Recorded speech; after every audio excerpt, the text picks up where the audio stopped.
Muy buenas tardes, queridos amigos y seguidores del Juego del Poder. Hoy les traigo los 5 juegos del poder que sí o sí debes estar informado de hoy 19 de noviembre de 2025. Empezamos. En primer lugar, tenemos que la Comisión Especial de Alto Nivel Multipartidario, presidida por la congresista María del Carmen Alba, plantea eliminar la Junta Nacional de Justicia. En segundo lugar, el congresista Héctor Valer, de Somos Perú, presenta proyecto de ley para aumentar a 8 los fiscales supremos. En el tercer juego del poder tenemos algo clave: la minería informal avanza. Hoy el Congreso acaba de aprobar la ampliación del REINFO hasta diciembre de 2027. El REINFO es el Registro Integral de Formalización Minera. Es cuando las mineras que no son legales se acoplan a ese padrón con el fin de eximirse de responsabilidad penal, entre comillas, siempre y cuando cumplan los requisitos, pero en la práctica no cumplen y generan impactos ambientales además de económicos. 4. ¿Se acuerdan que hace 2 días saqué un video sobre los congresistas y sus bonos? Ahora que he respondido a los congresistas de diversas bancadas sobre sus bonos navideños, acá lo analizaremos. La multa al Procurador Nacional del Jurado Nacional de Elecciones por el caso de Unidad Popular. Empezamos. La Comisión Especial de Alto Nivel Multipartidaria, presidida por la congresista María del Carmen Alba, aprobó por unanimidad su informe final sobre la reforma del sistema de justicia. Entre sus principales propuestas está la eliminación de la Junta Nacional de Justicia y su reemplazo por una nueva institución llamada la Escuela Nacional de Justicia. La Escuela Nacional de Justicia asumiría también las funciones de la Academia de la Magistratura y se encargaría de formar a jueces y fiscales mediante un proceso de 2 años de estudio y 1 año de práctica. La idea central es crear una carrera meritocrática y eliminar la provisionalidad en el sistema judicial. El informe establece que 6 meses antes de que termine el mandato de la actual Junta Nacional de Justicia, debe instalarse el Consejo Directivo que conducirá a la nueva Escuela Nacional de Justicia. Además, el documento propone aumentar el número de fiscales supremos de 6 a 11 y garantizar mayor autonomía para los órganos de control. Todo esto forma parte de un conjunto de modificaciones constitucionales que ahora deben pasar al Pleno del Congreso y luego a la Comisión de Constitución, que será la encargada del dictamen del proyecto. La comisión trabajó en esto durante más de 26 sesiones y recogió aportes de más de 80 funcionarios, incluyendo reuniones descentralizadas en varias regiones del país. Les quiero mostrar el informe especial. Acá un recuento. Este es el informe especial. Bueno, ahí están los antecedentes y todo ello, ¿no? Y el plan nacional. Acá se puede ver con más detalle todo lo que ha avanzado la congresista María del Carmen Alba. Bueno, el Plan Nacional de Reforma Integral de la Administración de Justicia, el Acuerdo Nacional por la Justicia y Política Pública de Reforma del Sistema de Justicia. Entonces, y lo último que han hecho es el estudio de la justicia de la OCDE en el Perú, elaborado en 2024 por Organización para la Cooperación y el Desarrollo Económico. Bueno, esperemos que de verdad exista una academia y que exista un orden meritocrático, como ya conocemos en el Perú, que eso no se da en la práctica. Entonces esperemos que eso sí se dé esta vez, ¿no? Por el bien de nuestro país. Entonces hay que estar atentos, hay que vigilar y hay que estar atentos. En la segunda noticia que hemos hablado, ¿qué pasó? El congresista Héctor Valer de Somos Perú ha presentado un nuevo proyecto de ley para aumentar a 8 fiscales supremos titulares del Ministerio Público. Este proyecto modifica el artículo 37 de la Ley Orgánica del Ministerio Público.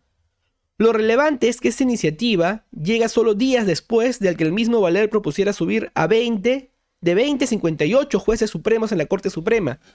Ambas reformas afectarían directamente a la estructura de 2 instituciones más importantes de justicia del país. ¿Qué propone exactamente el proyecto?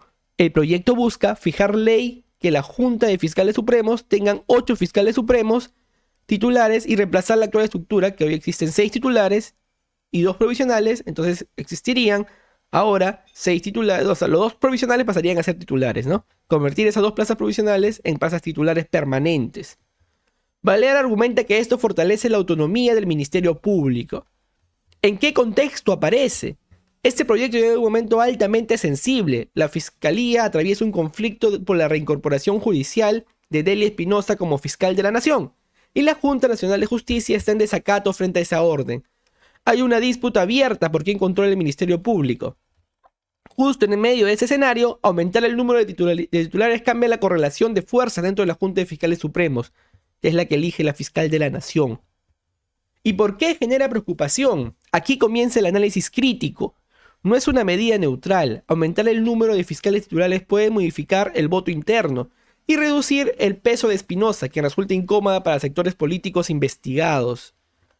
Patrón repetido. Valer intenta aumentar en pocos días jueces supremos y fiscales supremos. En ambos casos la justificación es reducir provisionalidad, pero no incluye garantías de concursos, independencia o transparencia. Impacto económico real. Aunque Valer dice no genera gasto, formalizar plazas titulares significa sueldos más altos, beneficios permanentes, presupuestos que hoy no están asegurados.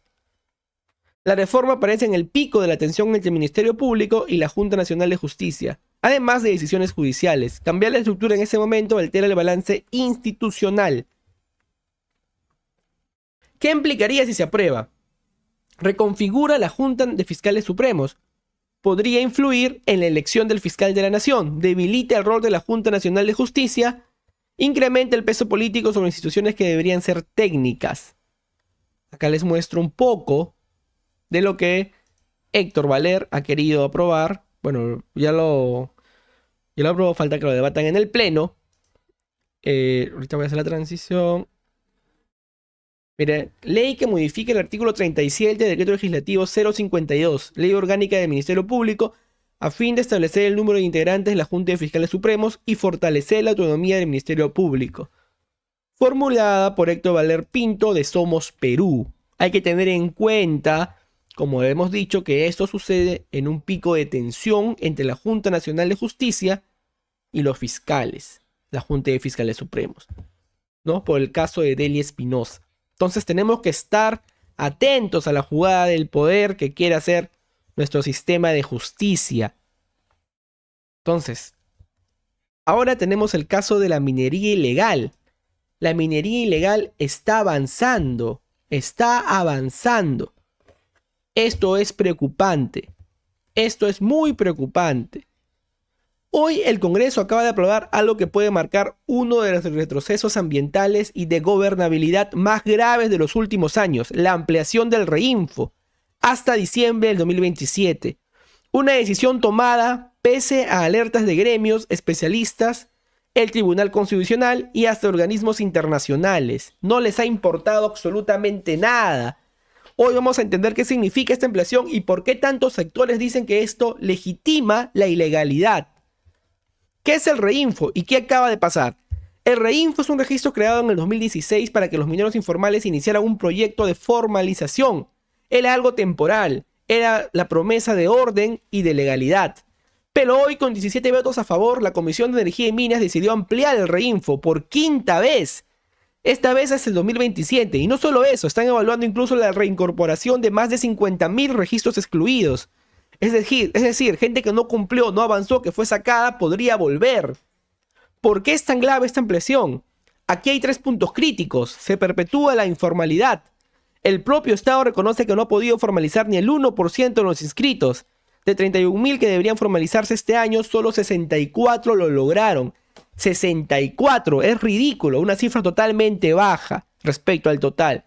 Se abre la puerta a actividades ilegales. La SNPE lo dijo claramente. Esto es una carta blanca para operar sin controles, incluso en zonas arqueológicas, áreas naturales protegidas o concesiones privadas.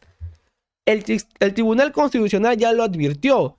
Ampliar un régimen que permite actividades sin control es inconstitucional y perjudica a poblaciones vulnerables, afecta al medio ambiente y mina la gobernabilidad.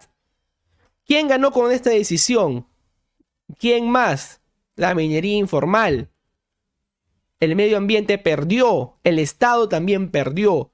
Lo que ganan son los grupos organizados alrededor de la informalidad e ilegalidad, que hoy tienen voceros dentro del Congreso. Y lo peor de todo es que quieren ser candidatos al Congreso gente que está metida en el Reinfo, como ya lo hemos visto en nuestro anterior video. Y no lo digo yo, lo dicen especialistas como César y Pensa, Iván Arenas y los propios gremios empresariales. ¿Quién pierde con esta medida? Pierde el Estado porque se debilita la fiscalización, pierde el Perú porque se arriesga sanciones a la comunidad andina, pierde el medio ambiente por el avance de actividades sin licencias, pierden las regiones donde la minería ilegal tiene grupos armados, economías violentas y corrupción. Y lo más grave, se pierde la posibilidad de un proceso serio de formalización. Y sí, cada vez no funciona, simplemente lo amplían. Entonces nunca va a funcionar, porque siempre van a querer la ampliación. Y gobierno tras gobierno va a buscar la ampliación. Esto realmente es triste, realmente es triste.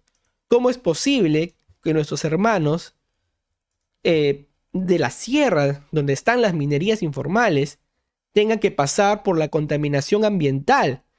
Miren cómo trabajan, ahí están las imágenes, miren cómo trabajan. Tenemos que ser conscientes del impacto ambiental que esto genera, más que en el económico, también en lo económico, ¿no? Porque al no formalizarse no se recauda el tema del canon minero, etc.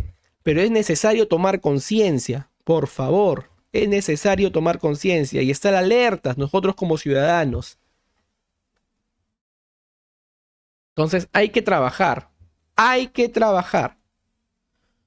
A ver, en el contexto político, mientras en el Estado no pueda formalizar ni a 100 mineros por año, los grupos mineros informales ya están entrando a partidos políticos, ya ocupan cargos, ya influyen en decisiones legislativas.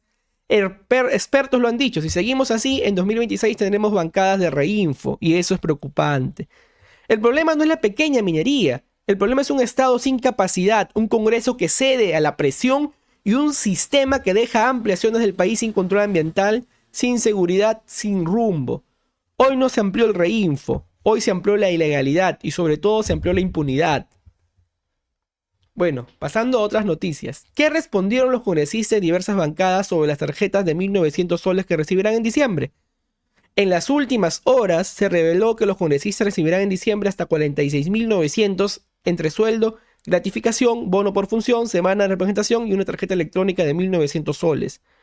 Este beneficio forma parte de un convenio colectivo firmado entre la mesa directiva y el sindicato del Congreso, que también alcanza a trabajadores, pero varios legisladores aseguran que no sabían del monto. Los congresistas dicen desconocer el beneficio. Parlamentarios de Fuerza Popular, Perú Libre, Honor y Democracia, Juntos por el Perú y otros afirman que no tenían idea de que recibirían casi 47.000 soles. Algunos, como Flavio de la Cruz, incluso plantean devolver el dinero porque viene del pueblo, aunque evita precisarse la renuncia formal. Otros, como Ernesto Bustamante, tratan de diferenciar lo que corresponde a los trabajadores que sí tienen sueldos bajos de lo que reciben los congresistas, pero igual aceptan que el convenio los incluye a todos. Todos apuntan a la mesa directiva, todos se lavan las manos como Poncio Pilatos. Varios congresistas responsabilizan a la mesa directiva por aprobar estos beneficios sin consultar. Sin embargo, ningún parlamentario reconoce responsabilidad política por no transparentar estos acuerdos, pese a que el pacto colectivo los termina beneficiando directamente. Algunos prometen evaluar si renuncian, congresistas como Margot Palacios califican el monto de desproporcional y dicen que enviará documentos para que la mesa directiva revise la tarjeta adicional. Otros simplemente señalan que van a evaluar si renuncian al beneficio y nada concreto. La cifra escandalosa. Según Cuarto Poder se repartirán 4.500 tarjetas de 1.900 soles, con un costo total de 8.55 millones de soles. Cada congresista recibirá en diciembre 15.600 de sueldo, 15.600 de gratificación, 11.000 soles de bono por función, 2.800 por semana de representación y 1.900 de tarjeta electrónica. Total 46.900. La crítica central. El problema no es solo el monto y la falta de transparencia.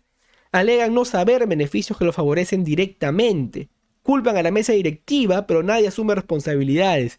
Se entregan beneficios extraordinarios en un país con inflación, recortes y servicios públicos deteriorados. El Congreso multiplica gastos mientras bloquea reformas y evita tocar privilegios internos.